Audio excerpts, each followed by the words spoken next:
Yung rebulto ng sirena po rito sa Atimanan. Lungkot yung sirena na laging pupunta sa may malaking bato at nakatingin o kaya parang naghihintay. Kumusta mga kaibigan? Magandang hapon. Ito po tayo ngayon sa Gumaca, Quezon. Bale, ito mga kaibigan, yung ating pagpapatuloy ng ating biyahe. Napakatagal ng ating biyahe po Maynila. Ito mga kaibigan, medyo di naman po lahat ng kalsada po rito sa Quezon Province ay sira-sira. Marami-rami pa naman po yung medyo maayos at magagandang kalsada katulad po nito. Di naman po siya sobrang perfectong ganda, pero maayos po yung mga kalsada po rito sa may bandang Gumaca papuntang Plaridel, Quezon hanggang sa may Atimonan. Ito po yung aking biyahe. Ang dating tawag mga kaibigan dito po yan sa bayan po ng Gumaca ay ang bumaka, o ibig sabihin po niyan makipaglaban. Sinasabi mga kaibigan, mga sinaunang tao po rito mula daw po yan sa Borneo at sa Peninsulang Malay. Ang pinakaunang kilalang pinuno po rito ay si Lakan Bugtali.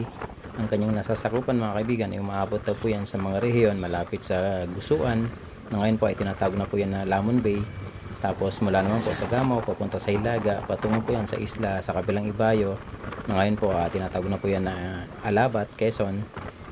Patungo po yan mga kaibigan sa Timog Kanluran, dadaan sa Hilagang Silangang bahagi, na ngayon po yan sa bayan po ng Calawag. Itong Gumaca, Quezon mga kaibigan, na isa po yan ng first class municipality. Ibig sabihin medyo asisado na rin po itong lugar na to. Tapos ito mga kaibigan, meron po siyang 59 barangays. Talagang malaki-laki at malawak din po itong bayan po ng Gumaca.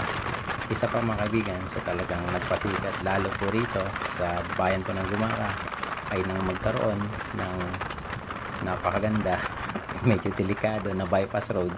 Ito po yung Gumaca bypass road na kung saan duman po tayo kanina. Pero mga kaibigan, mga lods, napakalaking tulong po talaga ng Gumaca bypass road na yon.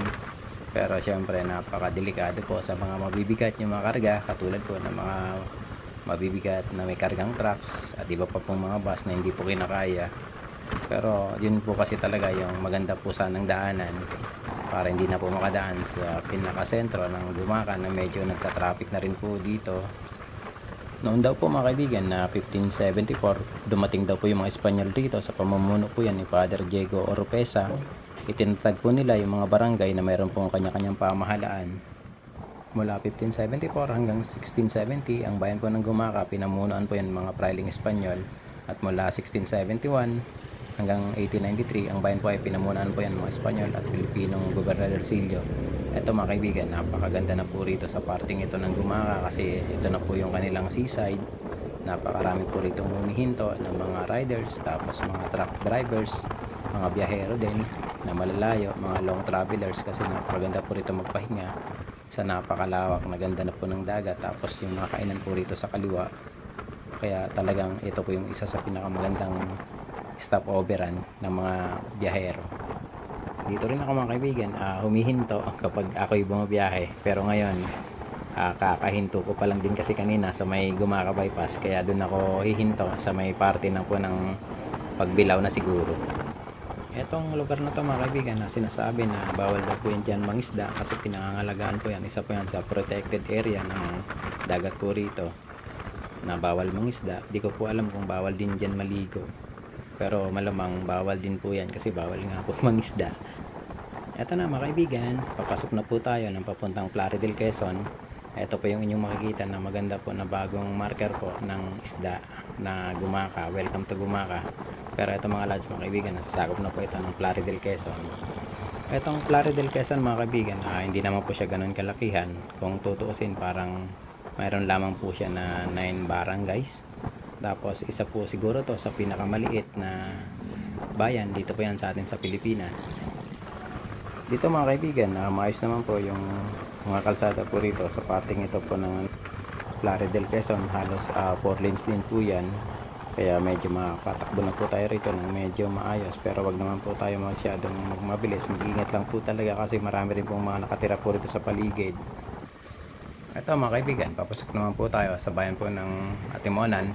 Isa rin po ito mga kaibigan sa sikat din po na bayan po rito, dahil dito po natin makikita at matatagpuan yung isa sa pinakadelikadong kalsada po rito sa atin sa Pilipinas, yung pong Old Zigzag Road na dito po makikita sa may Atimonan, Pagbilao, Quezon.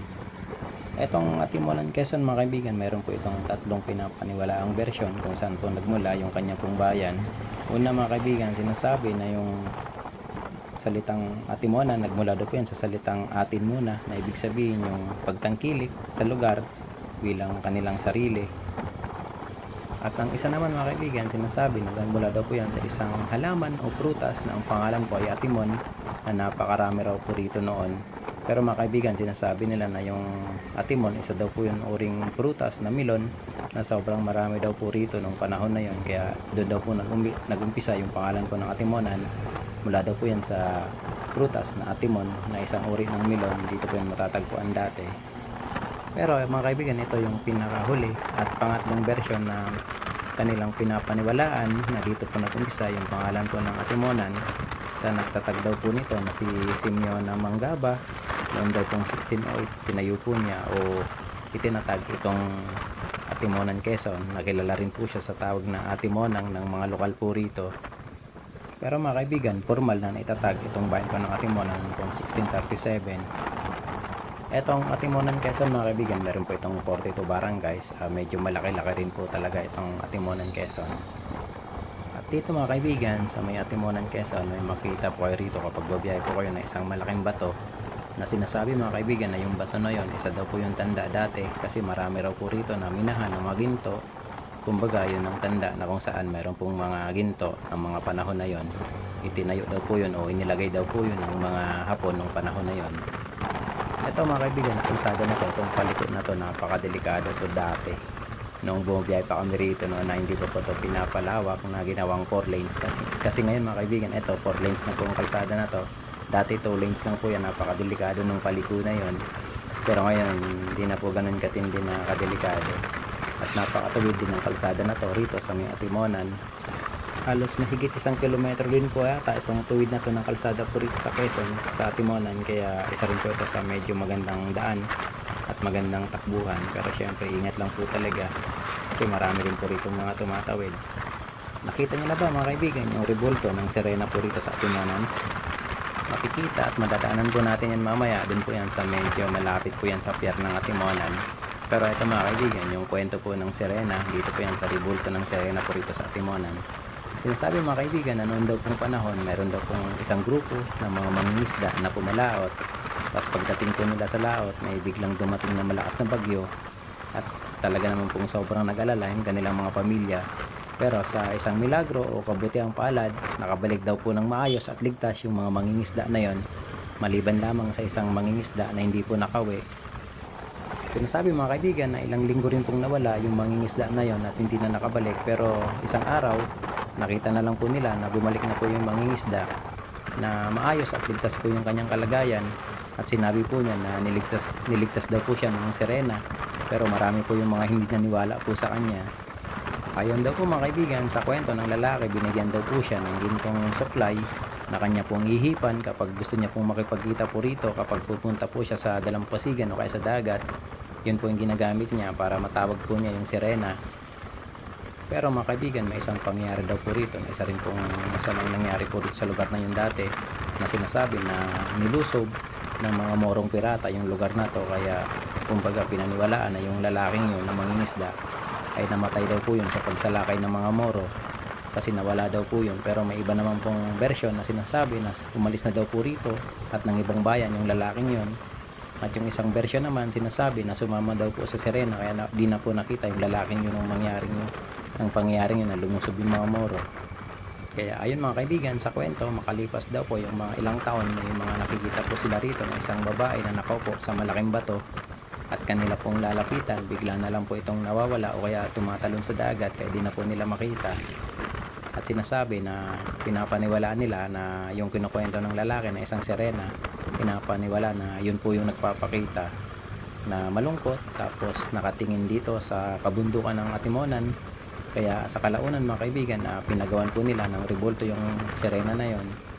Pero sinasabi daw ng mga residente, kung nagkatuluyan yung sirena at yung lalaki, bakit malungkot yung sirena na laging pupunta sa may malaking bato at nakatingin o kaya parang naghihintay na dumating yung lalaki. Kaya parang kumbaga hindi maganda yung kanilang love story.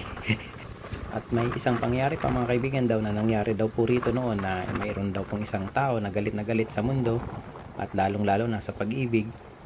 Binaril daw po niya yung ulo ng sirena Kaya medyo ngayon parang medyo lumiit kasi parang binago na po yata yung original na gawa na unang rebulto po ng Serena po rito sa Timonan. Ito mga lods, mga kaibigan, packet na po tayo papuntang Diversion Road kasi dito sa baba di na po tayo dadaan papunta po dun sa bayan. Dito na po tayo dadaan sa pataas ng Diversion Road para makaiwas po tayo sa medyo matraffic po na lugar ng bayan ng Atimonan. Napakaganda talaga bumiyahe mga kaibigan dito kapag araw sa may Quezon Province kasi makikita mo yung magagandang mga view. Ito mga lods, mga kaibigan, nasa intersection na po tayo papunta ulit ng Maharlika Highway.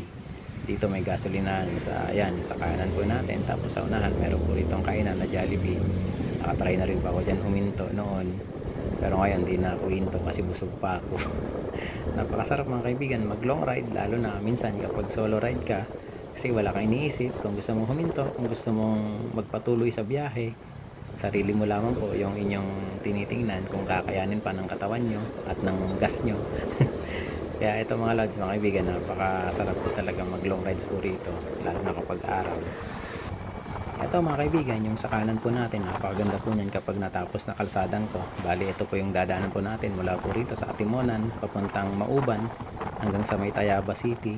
Napakalaking ginhawa po sana kapag tapos na po yan, pero medyo matagal pa po yata yan kasi marami pa pong binubutas na bundok. Marami pa po kasing madadaanan dyan na mga bundok na hindi pa po yata natatapos. Napakalaking ginhawa po sana yan kasi lalo na tayo na mahilig mag backdoor, yun na po tayo dadaan dito sa may Old Zigzag Road. Yun na po yung pinakamagandang daan kung manggagaling po tayo ng Lukban ng Laguna, tapos dun diretso na po yan sa may Mauban, Quezon hanggang dito sa may Atimonan. Napakalaking ginhawa po yan kapag tapos na. At dito mga kaibigan, kung napapansin po ninyo yung kalsada, kinayod po yan, pero malamang lalagyan to ng aspalto para ngayon sa mga uwi ng undas ng bagong taon ng Pasko, medyo maganda na po ito na kalsada. Kaya siguradong mapapaganda na po yung inyong mga biyahe kapag uwi po kayo ngayon sa inyong mga mahal sa buhay na mga holidays na yun. Ito mga kaibigan, malapit na tayo sa papuntang Old Zigzag Road, pero hindi po tayo dadaan sa taas kasi medyo sawa na tayo sa taas. Susubukan naman natin na dito sa baba kasi halos may video pa ako rito mga kaibigan na halos 5 minuto lang po halos yung pagitan po nila kung sa taas po kayo at dito sa baba dadaan. Mas maluwag dito pero marami po kayong kasabay rito ng mga trucks tapos mga bus. Pero okay naman mga lads mga kaibigan, medyo maganda naman po yung kalsada po rito. Tapos parehas lang po sila na maganda yung view. Yun lamang mga kaibigan, mga lods, mag-ingat po kayo palagi sa inyong biyahe. God bless po, pray po palagi bawat biyahe. Mabalos po sa Indoga boss, mag-ingat po kamo permi. Thank you so much mga kaibigan, mga kababayan kong Bicolano, Bicolana. Baka naman pwedeng paki-subscribe ng aking YouTube channel. Mabalos sa Indoga boss, God bless po. Thank you so much mga kaibigan.